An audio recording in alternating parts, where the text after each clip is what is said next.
ya. Hari ini saya akan menyampaikan tentang critical thinking. Untuk critical thinking sebetulnya saya bukan guru yang lebih paham sih, cuma mungkin lebih tertarik aja. Sebenarnya saya guru matematika, bukan guru BK atau guru yang paham psikologi lebih jauh. Gitu. Cuma di sini saya mengangkat atau akan hanya sharing saja tentang critical thinking. Dari pengertiannya, kalau dalam bahasa Indonesia kan artinya berpikir kritis ya Bapak Ibu. Kalau dari segi bahasanya, kemudian untuk ini termasuk dari kata kerja, yang berarti ini adalah kemampuan berpendapat secara terorganisir. Kemudian critical thinking juga sesuatu untuk menemukan kesimpulan dan keputusan yang informatif, bermanfaat, serta dapat dipertanggungjawabkan. Slide selanjutnya, Pak. Oke, siap.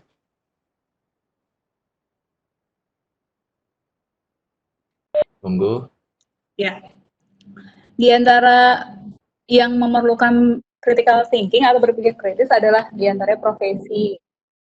Ini adalah pilot, ada profesi perawat, dokter, kemudian bisnismen yang memang butuh untuk berpikir kritis dalam melaksanakan tugas-tugasnya. Satu lagi adalah ini gambar yang bapak-bapak sedang mengamati orang bermain sepak bola itu, maksudnya adalah gambar dari seorang pelatih yang mencari bakat sepak bola, begitu. Kemudian untuk profesi tersebut memiliki pemikiran yang harus kritis, praktis, serta cepat. Selain itu, jenis profesi tersebut juga sering dihadapkan pada situasi dan kondisi di mana harus segera mengambil keputusan. Nah, diambil keputusan dengan waktu yang sangat singkat, itu bisa dapat dilakukan karena mereka terbiasa. Jadi bisa itu karena terbiasa. Kemudian untuk keputusan tersebut dapat berdampak karena keputusan yang diambil kan harus cepat ya Pak ya, kalau untuk berpikir kritis, Bu. Maka dari itu akan memberikan dampak atau manfaat, bahkan bisa dia berdampaknya positif menolong orang lain atau sebaliknya akan berdampak merugikan orang lain.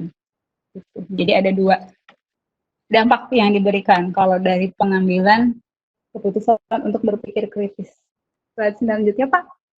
Oke, lanjut.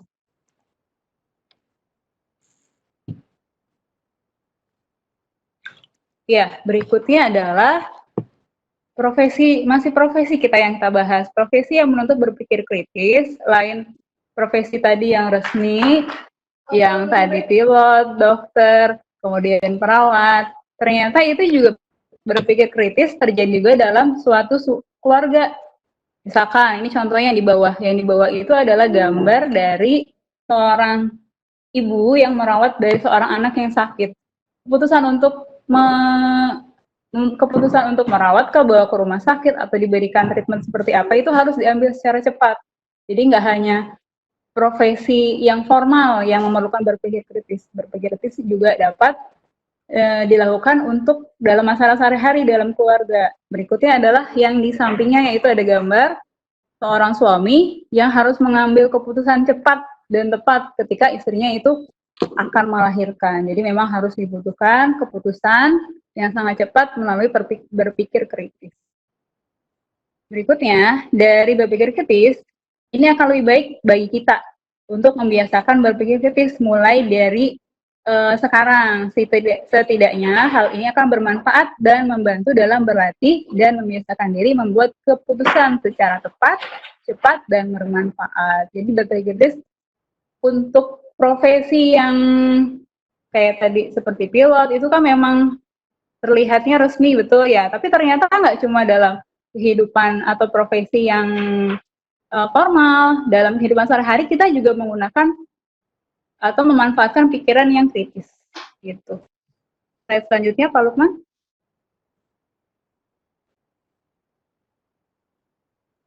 Berikutnya adalah manfaat dari berpikir kritis. Yang pertama adalah Bapak yang nomor 1 dulu Pak, slide sebelumnya.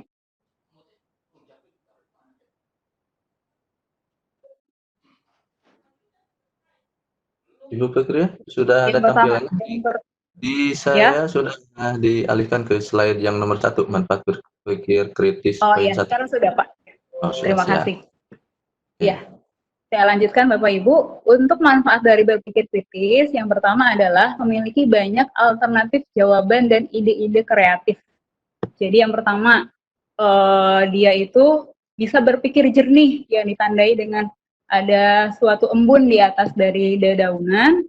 Kemudian dengan memiliki banyak alternatif jawaban, kita juga mulai berpikir independen atau mandiri, yang ditandai dengan independent thinking. Kemudian untuk dari manfaatnya, yang berikutnya adalah bahwa kita bisa open minded, kita bisa punya ide-ide, bisa menemukan ide yang ditandai dengan ada suatu cahaya dari pikiran kita.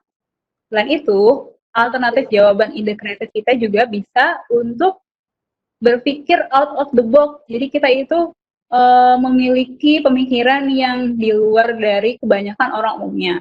Kalau yang di gambar Bapak Ibu bisa lihat sebelah kiri bawah ada satu orang yang berdiri di luar dari box tersebut. Jadi manfaat dari berpikir kritis adalah kita itu bisa menemukan cara yang agak berbeda dengan orang-orang biasanya.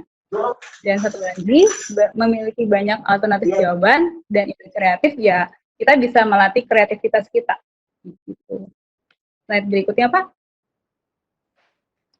Baik, yang kedua, manfaat berpikir kritis yang kedua adalah mudah memahami sudut pandang orang lain. Jadi kita itu bisa lebih fleksibel dalam berpikir, dalam belajar. Karena kita fleksibel, maka kita itu akan terbiasa. Menjadi fleksibel itu bisa karena biasa. Nah, biasanya tersebut mulai dari pembiasaan. Karena kita berpikir kritis, manfaat yang kedua tadi adalah bahwa kita paham sudut pandang orang lain. Jadi seperti gambar yang di bagian bawah itu ada satu anak yang melihat dari sisi depan suatu tabung, dia melihat itu adalah suatu persegi panjang. Akan tetapi bagi anak yang satu ini lagi, kalau ketika dia melihat tabung tersebut dari arah atas, maka yang dia lihat adalah suatu lingkaran. Nah, dari berpikir kritis ini kita bisa tahu nih bahwa sudut pandang setiap orang itu bisa berbeda dan kita bisa paham. Berikutnya Pak. Yang ketiga, manfaat dari berpikir kritis yaitu ketika kita punya pikiran yang terbuka, open minded, maka nanti panahnya kita bisa menerima orang lain, kita akan dihormati, yaitu ditandai dengan orang yang memberikan salam kepada kita. Jadi efek yang kita dapatkan adalah kalau kita berpikir kritis, kita bisa open minded, maka orang akan lebih respect kepada kita.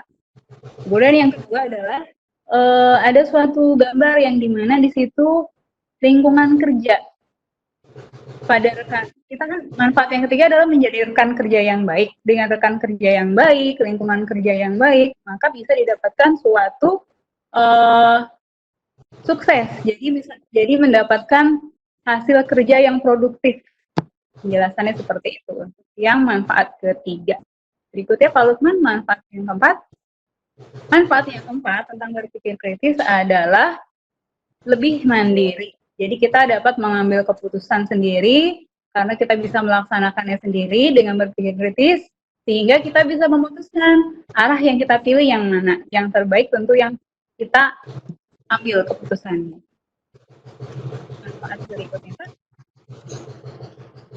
Yang kelima, manfaat dari berpikir kritis adalah sering menemukan peluang baru. Karena kita sering dilatih pikiran kita untuk berpikir kritis, maka kita bisa menemukan kesempatan atau peluang dan bisa menemukan peluang tersebut lebih dalam, lebih mendetail seperti yang digambarkan oleh seorang anak yang sedang melihat globe dengan menggunakan loop, sehingga dengan kita lebih detail, lebih mendalam dibandingkan orang lain dalam menemukan peluang, kita bisa mendapatkan peluang usaha yang lebih besar.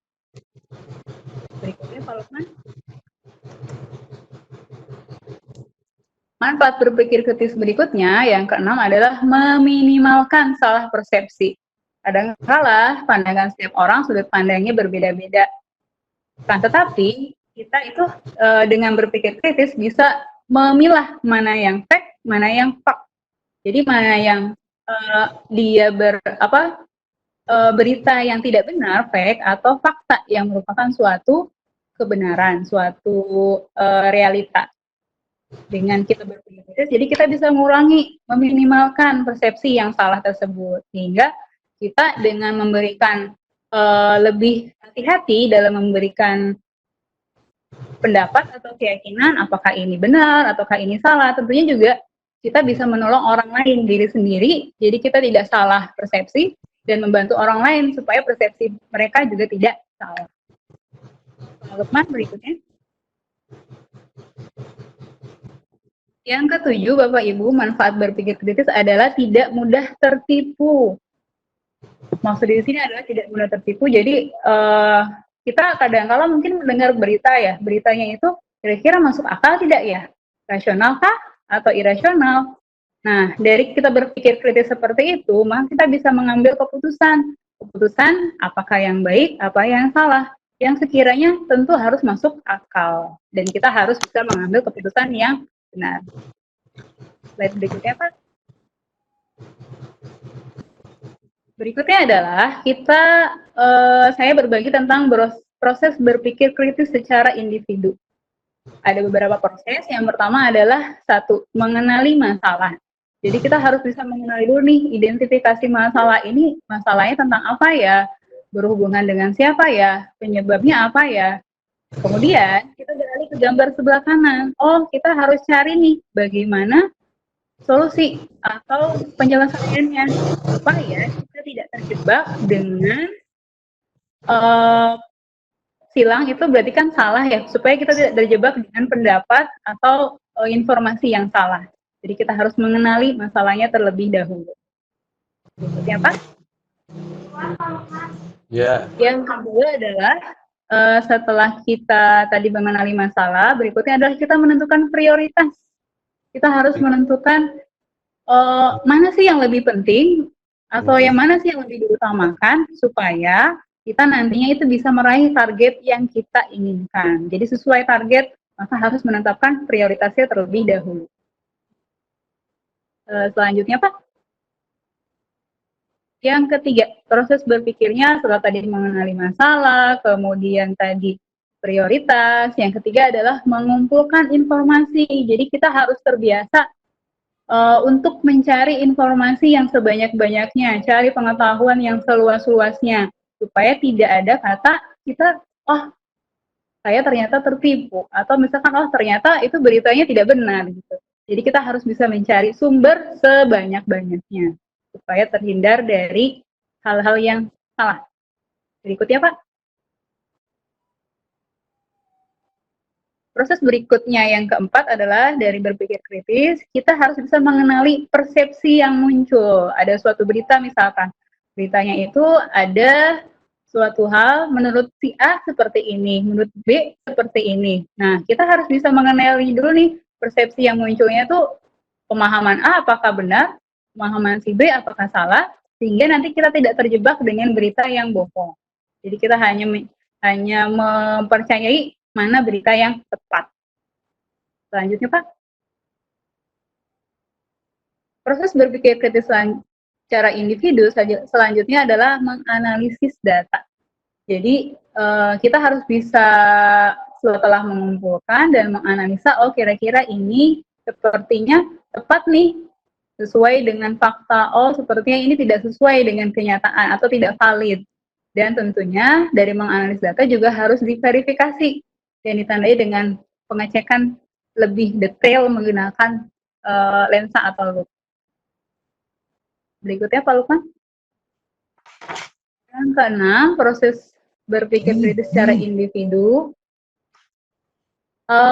Di sini ada sekelompok orang yang keputusannya ternyata bisa menggembirakan, keputusan yang tepat, tandanya setuju dengan mengepalkan tangan. Untuk proses yang keenam ini, diambil suatu keputusan yang benar, sehingga efeknya apa? Ketika kalau kita keputusannya tepat, maka itu bisa membantu orang lain juga. Jadi ada satu orang memberikan tali kepada orang lain, kemudian diberikan lagi sampai orang yang satu pun bisa ikut terbantu. Jadi memberikan suatu keputusan yang benar nanti pasti memberikan kebahagiaan kepada orang lain, kebaikan untuk orang lain. Berikutnya Pak Lukman. Ya, berikutnya yang kita bahas adalah tentang metode berpikir kritis. Yang pertama, berpikir kritis bisa dilatih melalui berdebat. Cara berdebat kalau mungkin di praktek Bapak Ibu guru yang guru bahasa Indonesia mungkin sudah sering melakukannya ya. Kalau debat itu pasti ada mana pihak yang benar, mana pihak yang salah. Tetapi tujuan dari berdebat adalah satu tujuan atau mendapatkan solusi yang baik. Gitu. Berikutnya Pak. Metode berpikir kritis yang kedua adalah dengan cara diskusi atau grup diskusi. Tentunya tujuannya sama dengan yang metode tadi, grup apa debat, yaitu mencari solusi. Akan tetapi, untuk pada grup diskusi ini terjadi antara pemberian masukan, ada question and answer, ada tanya jawab, yang memberikan hasil akhirnya. Kalau di diskusi itu ada seorang moderator atau penengah yang sebagai yang mengatur jalannya suatu diskusi. Jadi lebih nggak ada istilah siapa yang benar siapa yang salah kalau pada dasarnya untuk perbedaan diskusi sama debat. Tuh. Berikutnya Pak. Metode berpikir kritis yang ketiga Bapak Ibu adalah persuasi. Persuasi itu berarti mengajak orang lain, ditunjukkan oleh seorang perempuan yang memberikan suatu semangat atau dorongan yang supaya harapannya adalah orang-orang yang lain itu bisa mengikuti. Dan tentunya persuasi ini membutuhkan daya atau pikiran yang bisa kritis, bisa hanya orang-orang yang bisa berpikir kritis yang bisa melakukan persuasi atau mengajak orang lain. Contohnya kalau yang kita itu sering temukan pada iklan biasanya. Contohnya di sini kan ada contoh iklan dari, maaf saya nggak bisa, ini muncul mereknya kalau nggak dibaca juga tetap terbaca ya Bapak Ibu. Dari iklan itu kan bisa kadang itu mengajak kita supaya membeli, supaya kita menggunakan jasanya. Jadi untuk salah satu berpikir kritis itu dari persuasi yang contohnya yang sering kita lakukan adalah kalau kita menonton atau melihat iklan. Baik, selanjutnya Pak Lukman. Metode berpikir kritis berikutnya adalah tentang propaganda. Propaganda sebetulnya kurang lebih sama dengan persuasif, cuma kalau ini lebih ke arah mengajak orangnya itu lebih kuat, nggak hanya mengajak tapi mendorong supaya orang itu paham satu pemikiran dengan orang yang mengajaknya. Jadi lebih ekstra lagi. Yang mana ada siklusnya dari suatu propaganda yang diberikan, biasanya propaganda itu melibatkan dari medianya, baik dia ada radio, televisi, sekarang dengan internet. Kemudian setelah melibatkan dari pihak media, sehingga efeknya apa? Efeknya itu akan memberikan orang yang sudah melihat atau menonton propaganda tersebut menjadi ikut serta atau ikut pemahamannya. Jadi terbawa oleh dari pemikiran sang yang memberikan propaganda, sehingga memberikan efek kepada orang yang sudah memberikan propaganda tersebut. Berikutnya Pak Lukman. Oh ya, sudah itu saja mungkin pemaparan materi dari saya, atau hanya berbagi, intinya sih berbagi tentang apa yang saya pelajari. Mungkin itu saja. Kurang lebihnya mohon maaf. Assalamualaikum warahmatullahi wabarakatuh. Saya serahkan kepada Pak Lukman sebagai moderator. Oke, terima kasih kepada Ibu Fikriah yang telah menjelaskan apa itu critical thinking, apa itu manfaatnya. Tadi kurang lebih ada 7 poin ya. Apa itu prosesnya, sebagai bagaimana ya, tadi ada 6 poin dan metodenya yang terakhir. Metodenya ada 4 ya, ada debat, diskusi, persuasi, dan propaganda. Mungkin kita akan lanjut ya, karena waktu sudah mendesak. Kita waktunya punya sisa 15 menitan ya, 15 menit. Oh, sebelum ke pertanyaan tanya jawab, barangkali Bapak Ibu yang hadir monggo untuk mengisi presensinya ya, yang belum. Kita masuk ke pertanyaan ya, tanya jawab. Kita batasi dulu 3 pertanyaan karena waktunya sudah mulai mendesak. Mangga Bapak Ibu yang mau tanya jawab, silakan yang bertanya. Kita batasi 3 dulu. Tanya. Assalamualaikum. Waalaikumsalam warahmatullahi wabarakatuh. Gimana modulasi terdengar, Pak Lukman? Ya, Normal, terdengar. Ya, ini dengan siapa Pak? Uhen. Ya, mangga Pak Uhen bertanya, silakan. Terima kasih. Saya sudah sampaikan di chat juga ke beberapa tadi, tapi terima kasih Pak Lukman, Pak Heru, dan Pak Kim. Saya sabar menanti dan chat ya.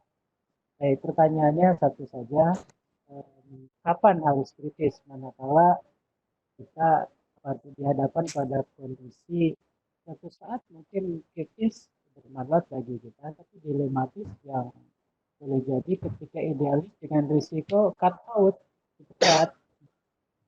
Hal umum adalah bahwa jujur harus lekat dengan kritis itu pasti. Mungkin saya ulangi aja yang untuk Bu ya, bahwa saya terlihatnya adalah kritis is no crime. How about it? What do you think about that? Demikian, terima kasih Pak Lukman. Oke. Mungkin Ibu Fikriah sudah bisa mendengar pertanyaannya? Iya, Pak Lukman, punten tadi suara dari Bapak yang menanya masih kecil. Saya boleh minta diulang Pak pertanyaannya? Saya pun sama, kirain suaranya yang pelan. Dikira saya aja gitu. Bapak Uhen, mohon maaf untuk diulang pertanyaannya langsung saja Pak. Baik, sekarang bagaimana? Lebih keras? Ya, sudah Pak, sudah cek. terdengar. Oh ya, berarti jarak 5 cm dari mikrofon. Di chat saya sampaikan kritis is no crime. Bagaimana menurut Ibu? Hal kedua, kapan kita harus kritis? Sebab bisa saja berhadapan dengan kondisi dilematis antara ideal dengan risiko untuk cut out. Mungkin juga turun pangkat. Kita itu Bu, selamat ya, sukses. Oke. Ya, dan halo? Ya, antara ideal dan kondisi dilematis, Bu. Orang kan bisa idealis, tapi juga berisiko dengan kenyataan. Boleh jadi dia idealis dengan risiko di kondisi kondite dipecat, gitu Bu. Iya. Iya, itu maksud pertanyaan dari Bapak itu bagaimana harus bersikap gitu Pak?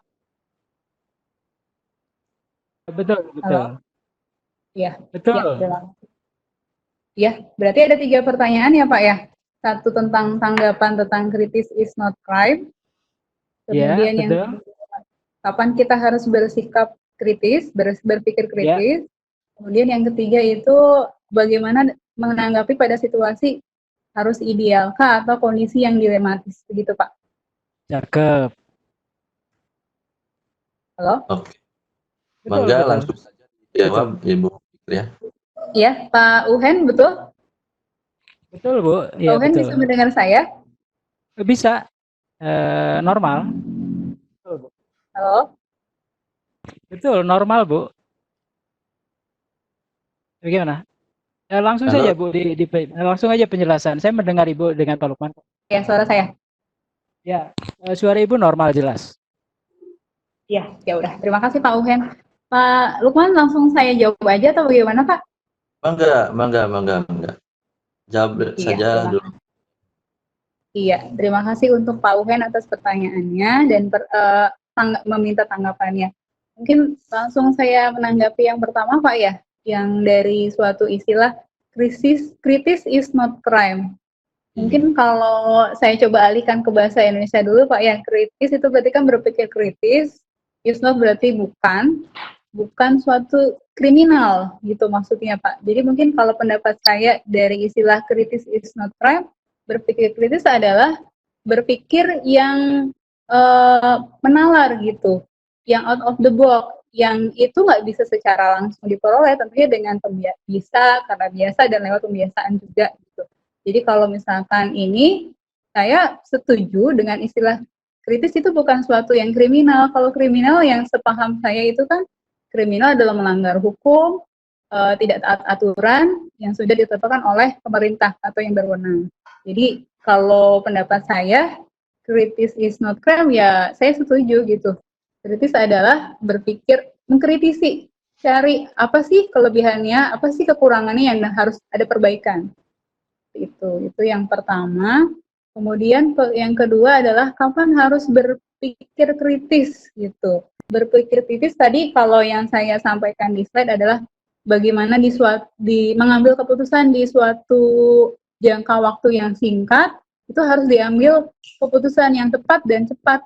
Dan tentunya kita mengharapkan supaya keputusan yang kita ambil itu benar dan memberikan kebaikan kepada orang lain, diri sendiri dan orang lain. Jadi berpikir kritis itu ya mengambil keputusan cepat atau menganalisa sesuatu hal supaya kita tuh jangan sampai terjebak dengan persepsi orang yang salah atau kita terjebak dengan berita yang tidak benar. Itu kita harus kritis.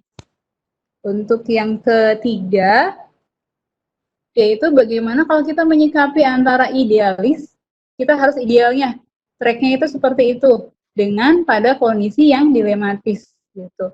Mungkin kalau menurut saya Pak Uhen, ideal itu kan memang secara aturan atau yang sudah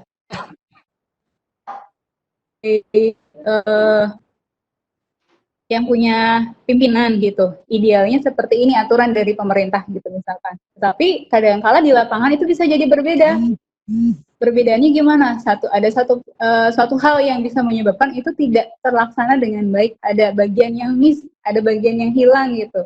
Kita dilema nih, mau pilih jalan yang betul, benar-benar sesuai aturan, tapi ada satu hal yang menarik kita supaya tidak melakukan hal-hal tersebut.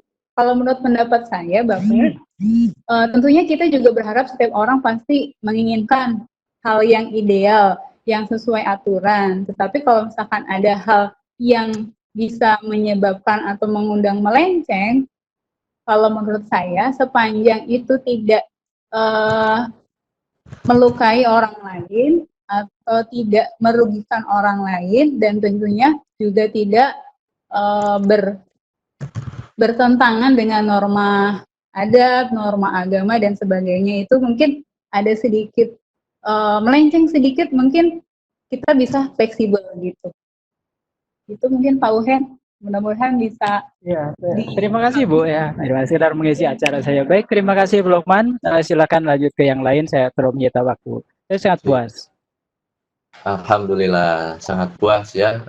Pertanyaan Pak Wen dijawab oleh Ibu Fikria. Masih ada waktu, silakan Bapak Ibu yang mau bertanya, satu orang lagi, monggo.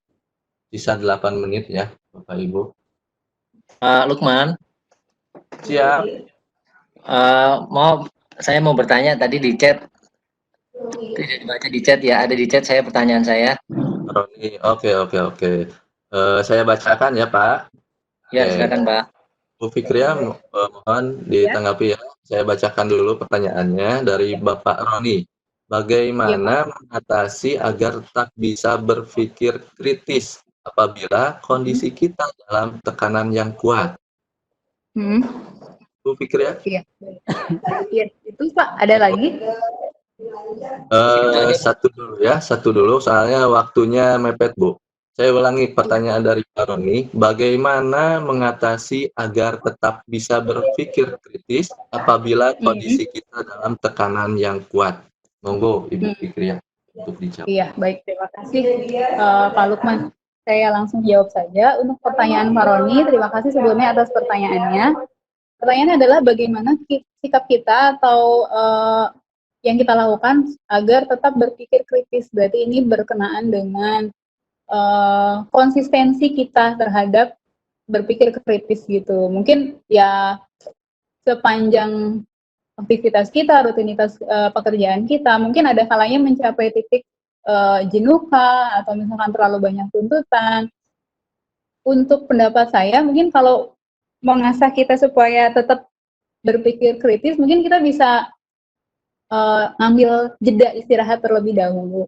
Yang mana kalau jeda istirahat atau me time-nya, kalau bahasa sekarang mungkin ya, me time-nya setiap orang kan mungkin berbeda-beda tergantung hobinya, apakah baca buku, apakah menonton, atau mendengarkan musik, barangkali ada hobinya juga yang masak, itu mungkin bisa dibuat jeda dulu supaya kita bisa ambil istirahat, kemudian nanti kita bisa mulai pekerjaan kita lagi, rutinitas kita lagi, yang mana memang dibutuhkan kemampuan berpikir kritis gitu, sehingga nanti kita bisa berpikirnya itu lebih maksimal, nggak over kapasitas. Jadi otak kita berpikirnya mungkin jadi dibuat santai dulu sebentar, lakukan hal-hal yang lebih menyenangkan supaya kemampuan kita atau daya berpikir kritis kita itu nggak menurun gitu, supaya kita tuh on power terus gitu.